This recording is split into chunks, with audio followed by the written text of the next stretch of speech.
이게 PPT 화면에 저렇게 작은 글씨를 넣을 일은 별로 없는데 지금 이 수업 계획서이다 보니까 조금 여러분이 가동력이 좀 떨어지긴 할 것 같아요.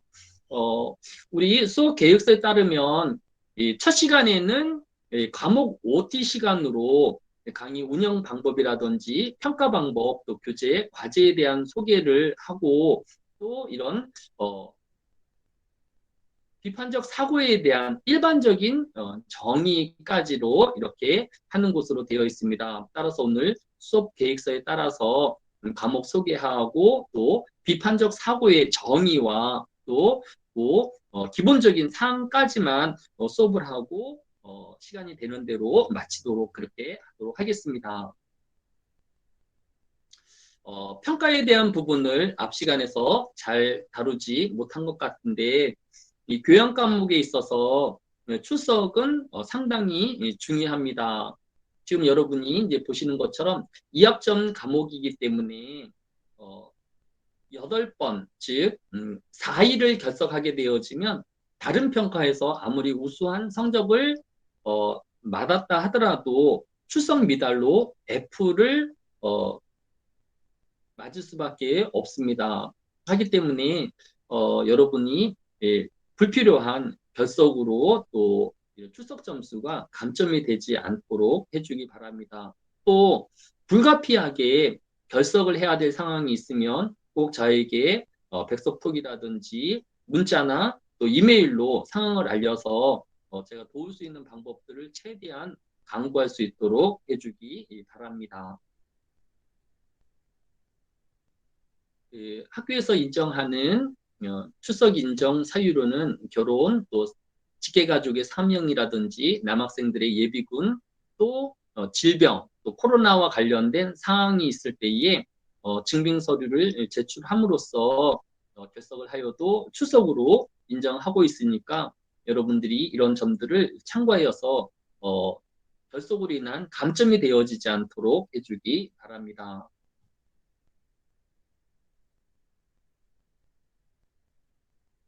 여러분이 가장 궁금해할 이 평가에 대한 안내를 하겠습니다. 논리적 사고와 합리적 비판은 무엇을 목적으로 개설되었을까요? 이 평가의 항목인 것처럼 여러분들이 창의력을 신장시키기 위하여 또 여러분들의 문제 해결 능력을 신장시키기 위하여서 또 여러분이 의사소통의 능력을, 역량을 키우기 위해서 이 과목을 개설하였습니다. 따라서 지금 시작하는 현 수준에서의 여러분의 창의력과 문제 해결 능력, 또 의사 소통 능력이 기말 평가 직전에 얼마만큼 여러분의 창의적인 상상과 또 문제 해결 능력이 신장되었고 의사소통 능력이 신장되었는지를 평가하도록 이런 평가 계획을 마련하였습니다. 이 평가에 대해서는 수업을 진행하면서 계속 설명을 드리겠지만 분명한 것은 평소에 수업에 성실하게 임하고 또 적극적으로 수업에 임하는 학생이 좋은 평가를 받도록 그렇게 평가 지표가 구성되어 있다라는 것을 말씀드립니다. 물론 뛰어난 또 머리가 좋은 학생이 좋은 성적을 맞기도 하겠지만 이 교양 과목에 있어서는 성실함과 또 근면함이 가장 좋은 평가를 받을 수 있는 길인 것을 또 여러분에게 안내해 드립니다. 우리 반장, 조은혜 반장. 네. 네, 반장은 기말고사에서 이렇게 성적을 이런 성적이면 좀 만족하겠다라고 생각되는 성적에 대한 기대점들이 혹시 있을까요? 저는 A요.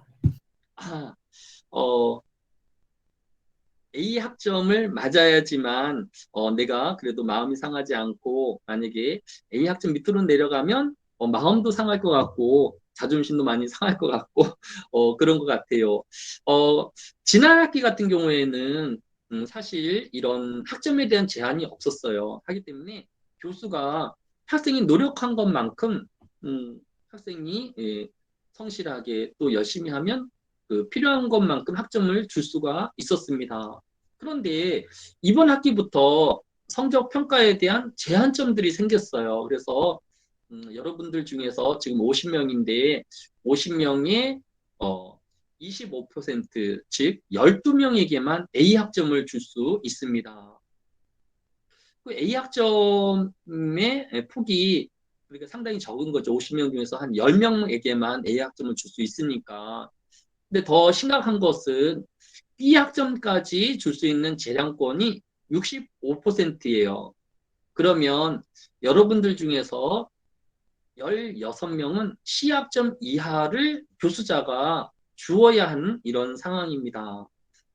여러분들 중에서 또 성실하지 못한 학생이 한 15명이 되어지면 뭐 큰 문제가 없겠지만 여러분이 한 학기 동안 정말 열심히 또 이 과목을 이수했다라고 하면 그럼에도 불구하고 성적 순으로 하위 16명에게는 C학점 이하를 줄 수밖에 없는 이런 또 상황이 생겼습니다. 그래서 저도 여러 루트를 통해서 이런 부분에 있어서 불합리한 것들, 뭐 학생이 어, 그 노력하지 않으면 당연히 C 또 D, F를 줘야 하겠지만 성실히 노력하면 그에 합당한 학점을 주어야 한다라고 제안을 했지만 여러분도 알다시피 이제 대학은 또 이 교육부의 또 평가의 대상이기도 합니다. 그렇기 때문에 대학이 학점을 남발하거나 남용하게 되었을 때에 또 수업의 질이 떨어지는 그런 항목이 생기기 때문에 학교도 엄격하게 학사 관리를 할 수밖에 없다라는 것을 여러분이 이해해 주기를 바랍니다. 해서 지금 이번 학기에는 A 학점은 한 12명 정도, 그다음에 그 25명 정도는 B 학점을, 그다음에 16명 정도는 C 학점 이하를 평가할 수밖에 없다라는 상황들을 여러분이 좀 같이 이해해주고 또 협력해 줄 수 있기를 바랍니다. 처음부터 말씀드렸지만 이 논리적 사고와 합리적 비판은 교양 과목이기 때문에 지식보다는 강의와 또 워크샵으로 구성되어 있습니다. 해서 다음 시간부터 워크샵을 통하여서 여러분의 사고력을 또 창의력을 신장시키고 문제 해결 능력과 의사소통 능력을 신장시키는 것에 주안점이 되어져 있는 것을 볼 수 있습니다. 조금 움츠러들 수는 있는데 조금 더 적극적으로 수업에 임하여 주기를 바랍니다. 그리고 여러분에게 전달되어질 모든 내용은 사이버 캠퍼스 토론실에 매주마다 제가 수업에 대한 자세한 안내와 또 워크샵에 대한 자료들을 올려놓고 있습니다. 따라서 먼저 여러분들이 매주마다 사이버 캠퍼스 학습 활동 관리 토론실을 많이 활용해 주기를 바랍니다. 사이버 캠퍼스, 그다음에 학습 활동, 그다음에 토론실을 많이 이용해 주기를 바랍니다.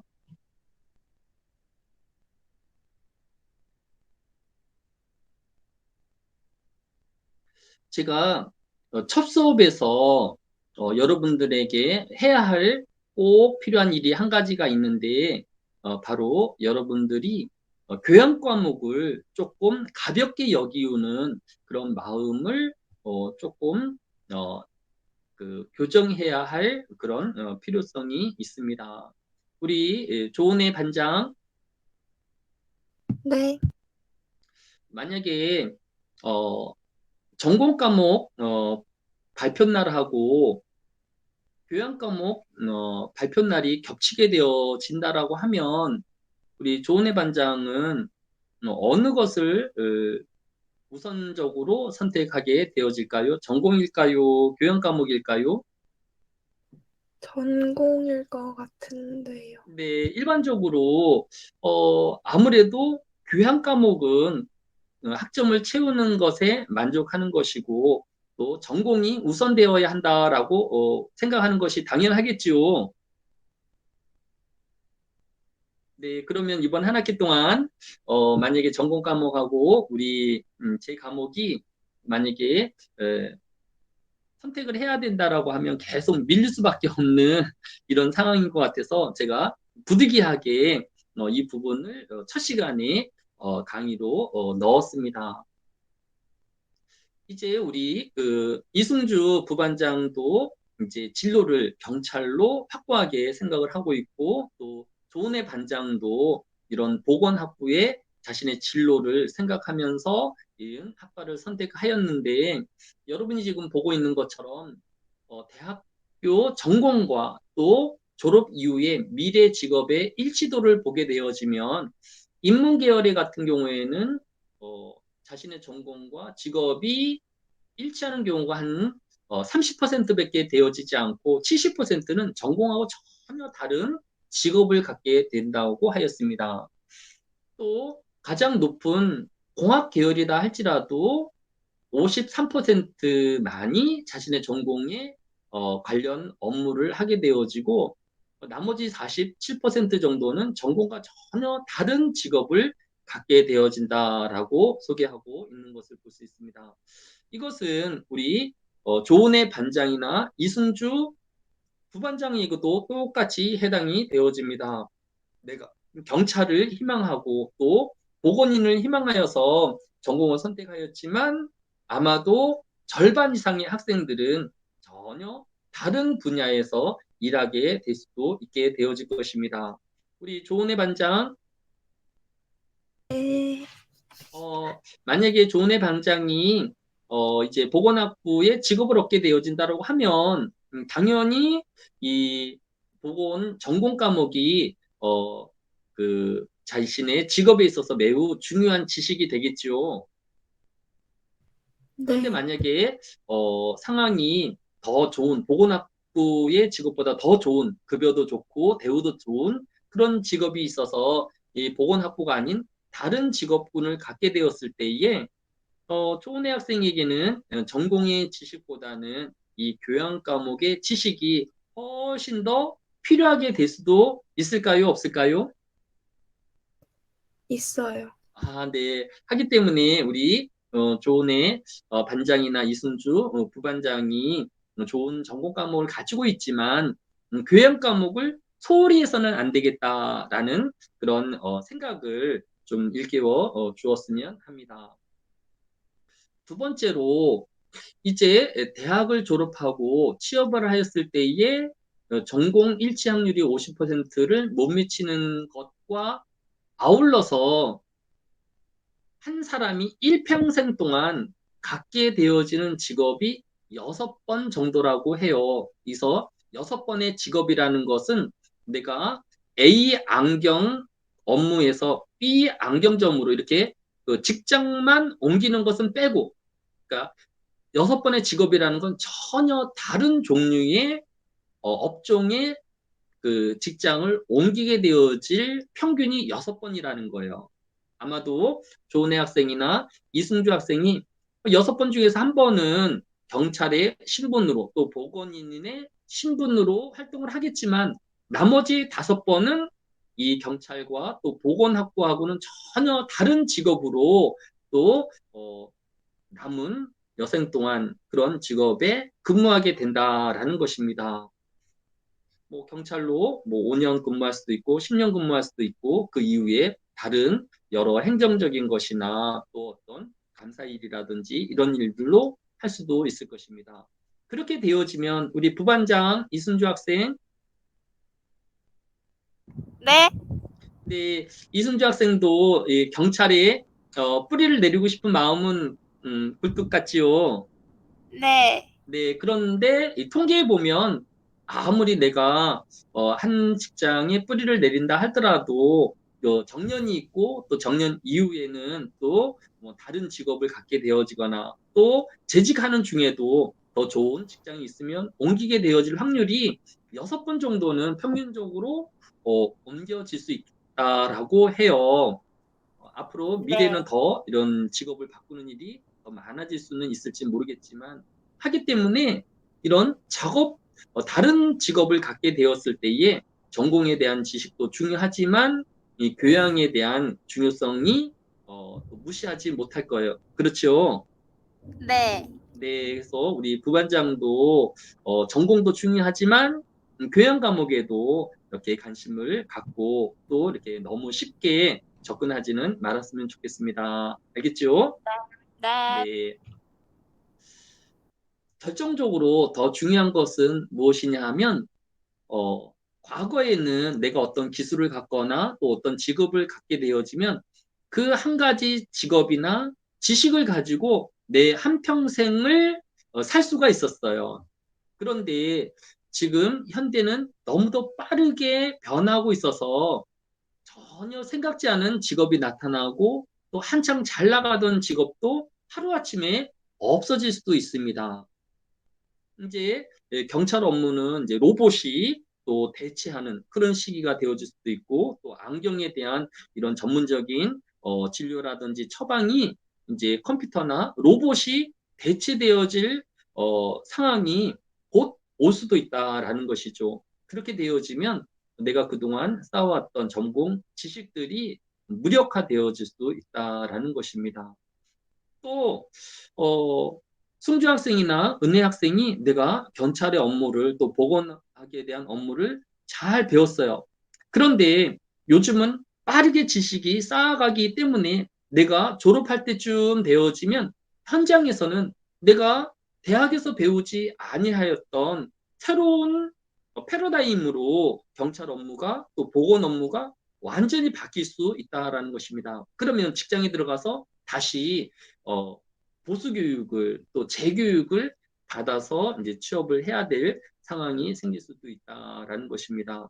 이처럼 전공과 또 직업하고의 상관관계도 이렇게 어, 높지 않은 편이고 또 일평생을 놓고 보면 한 직업으로 종사하기는 더더욱 어려운 가운데 있습니다.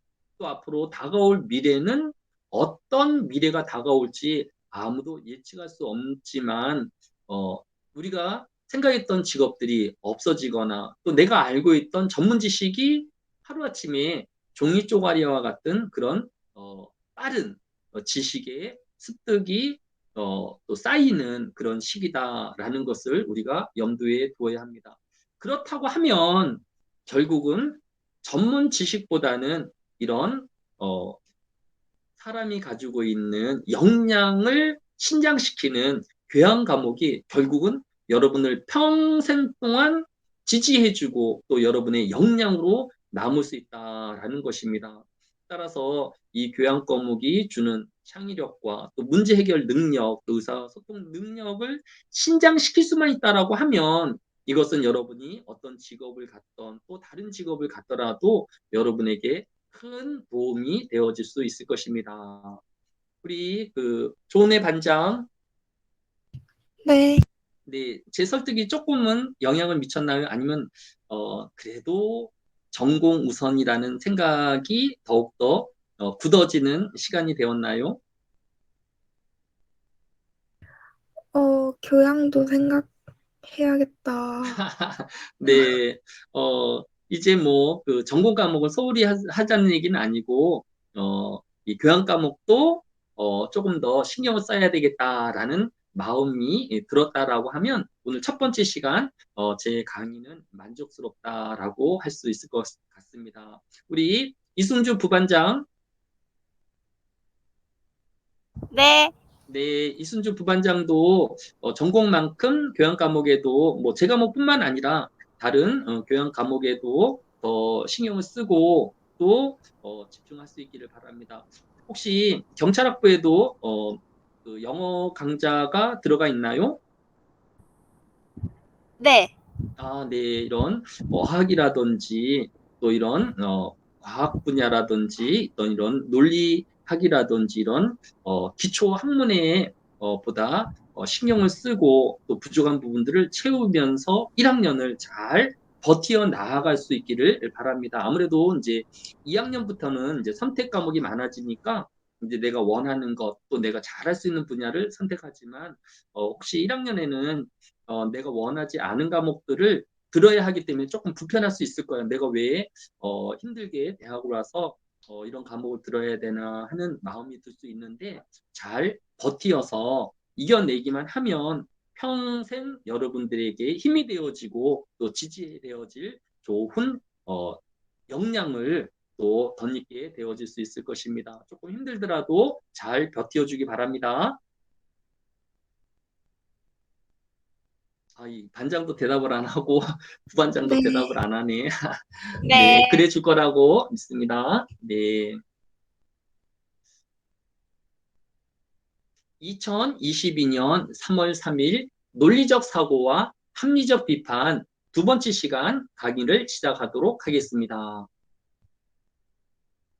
교재 피셔의 비판적 사고를 바탕으로 강의를 하고 PPT 화면이나 또 참고 서적에 PDF 파일을 제공하도록 하겠습니다. 필요한 학생들은 교재를 구입하지만 이 교재가 없이도 수업을 듣거나 평가하는 데 지장이 없도록 여러분을 돕도록 하겠습니다. 우리 교재의 14페이지 밑에서 두 번째 줄에 보면 존 듀이라는 교육학에서 가장 큰 어른이라고 할 수 있는 분이십니다. 이분이 1909년에 비판적 사고를 반성적 사고라고 부르면서 비판적 사고란 정의하기를 근거나 파급 효과에 비추어 믿음이나 지식을 능동적이고 끈질기며 꼼꼼하게 따져보는 것을 비판적 사고라고 정의하였습니다.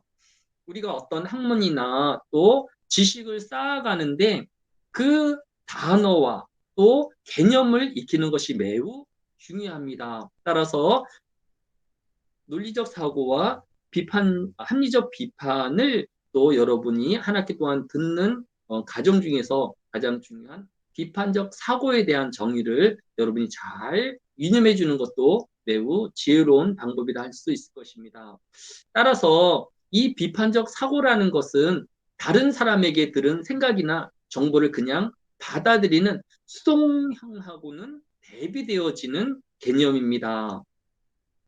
능동적으로 끈질기게 따져보는 것이 비판적 사고입니다.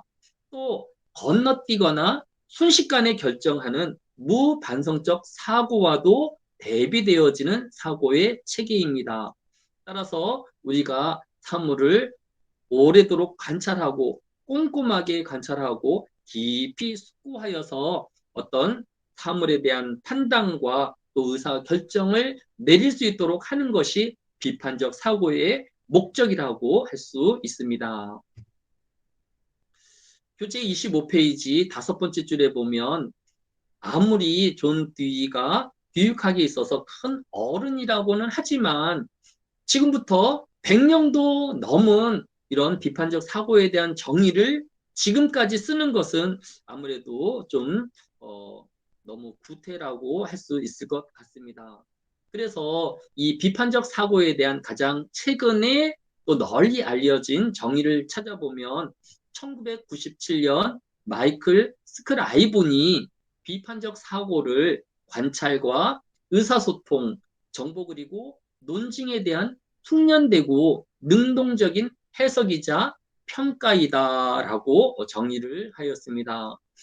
이 정의를 조금 더 세분화해서 정리하면 비판적 사고라는 것은 숙련된 활동이다라는 것입니다. 그러니까 비판적 사고를 하기 위해서는 가만히 저절로 얻어지는 것이 아니라 숙련된 활동, 끊임없이 연습하고 반복하여서 후생적으로 취득되어지는 이런 역량이다라는 것입니다. 한 학기 동안 다양한 워크숍을 통하여서 여러분들이 이런 숙련된 활동을 통하여서 비판적 사고를 무기로 장착할 수 있기를 바랍니다. 두 번째, 비판적 사고는 능동성을 갖고 있습니다. 어떤 사물에 대한 질문을 던져보고 또 그것을 적극적으로 여러분 중심에서 다가가는 그런 노력들을 필요로 합니다. 뿐만 아니라 비판적 사고는 여러 대안들과 방법들을 비교 분석하여서 해석할 수 있는 능력이 있어야 합니다. 그래야지만 가장 적절하고 최선의 방법을 선택할 수 있기 때문입니다. 끝으로 비판적 사고는 평가를 포함하고 있습니다. 어떠한 주장이 참인지 또 신뢰성을 갖는지를 평가해야지만 이 비판적 사고가 바른 판단이었는지, 바른 결정이었는지를 따져볼 수 있기 때문입니다. 교재 26페이지 밑에서 첫 번째 줄에 보면 비판적으로 사고하는 사람의 성향과 가치. 앞에서 살펴본 비판적 사고의 정의에는 공통적으로 능동적이라는 말이 포함되어 있기 때문에 비판적 사고 능력이 있는 사람이라면 당연하게 적절한 상황에서 그에 맞게 행동해야 한다고 주장합니다. 따라서 이 책의 저자는 이러한 기술이 습관이 되도록 반복하며 연습해야 한다고 하였습니다. 이 책의 내용을 그냥 배워두는 것에 그칠 것이 아니라 그 중요성을 인식하고 연습하여서 습득하는 것이 중요하다라고 저자는 우리들을 일깨우고 있는 것입니다. 교재 28페이지 두 번째 줄에 보면 비판적 사고를 때로는 비판적 창의적 사고라고 부르기도 합니다. 왜냐하면 그냥 비판적 사고라고 하면 어떤 일에 논쟁을 하거나 또 다투는 것 같은 부정적인 단어로 들리기 때문에 이 비판적 사고가 전혀 부정적인 단어가 아님에도 사람들의 어감에 그렇게 들릴 수 있기 때문에 좀 더 폭넓은 의미를 갖게 하기 위하여 비판적 창의적 사고라고 부르기도 한다라는 것입니다. 둘째, 논증이나 생각을 제대로 평가하려면 우리는 때로 다른 가능성이나 다른 방안을 생각해낼 수 있는 창의력을 필요로 하는 것입니다. 따라서 비판적 사고와 창의력하고는 뗄래와 뗄 수 없는 관계인 것을 알 수 있습니다. 비판적 사고를 신장시키기 위해서는 우리의 창의력을 높여야 하고 우리의 창의력을 높이게 되어지면 따라서 비판적 사고의 능력도 신장되어지는 것을 볼 수 있습니다. 결론적으로 비판적 사고는 기본적으로 긍정적이고 창의적인 측면을 반드시 포함하게 된다라는 것을 잊지 말아야 할 것입니다.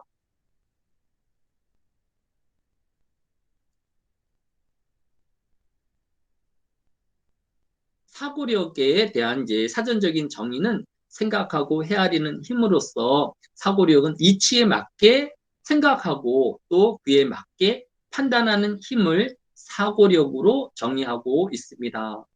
또 우리에게 중요한 문제 해결 능력 또 문제 해결 사고력이 있는데 문제가 적절하게 해결되지 않았을 경우에 다른 해결 방안을 지속적으로 시도할 수 있는 능력을 우리가 대안적 문제 해결 사고력이라고 합니다.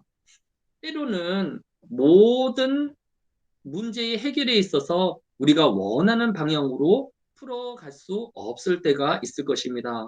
그럴 경우 우리가 원하는 결과만을 고집할 것이 아니라 그 상황에서 취할 수 있는 두 번째 문제 해결 방법도 채택을 하고 찾는 것도 매우 중요한 일이라고 할 수 있을 것입니다.